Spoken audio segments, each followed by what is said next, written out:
ఈరోజు రైతులందరికీ చాలా ప్రత్యేకమండి.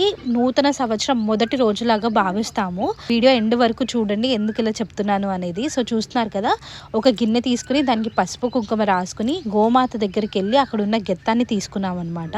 అండ్ అలాగే పూజకు కావాల్సిన ఆకు, ఒక్క, అరటిపళ్ళు, రూపాయి కాయిన్, పసుపు కుంకుమ, అగరబత్తి తీసుకుని మనం ఎక్కడైతే పంటలు పండిస్తామో అక్కడికి వెళ్ళి భూమిని అమ్మలాగా భావిస్తూ గౌరవంతో ప్రార్థించే ఒక మంచి ఆచారం అండి ఇది. కెత్తాన్ని తీసుకుని తూర్పు వైపు తిరిగి, అమ్మ ఈసారి పండించే పంటలు ప్రతి పంట బాగుండాలని కోరుకుంటూ, తిన్న వాళ్ళందరికీ ఆరోగ్యం ఇవ్వమని కోరుకుంటూ ఈ పూజ అనేది చేస్తామన్నమాట. ఉగాది పండగ తర్వాత అమావాస్య దాటిన తర్వాత ఒక మంచి రోజు చూసి ఈ ఏరాకుల ముహూర్తం పెడతారనమాట. అది ఈ రోజు 4:30 పెట్టారు ఉదయము. వ్యవసాయం చేసే ప్రతి ఒక్క రైతు మా ఊరి తరపు నుంచి అయితే వారి పంటల దగ్గరికి వెళ్ళి పూజ చేయడం అయితే జరిగింది. మీ ఊర్లో కూడా చేశారా? కామెంట్ సెక్షన్లో మెసేజ్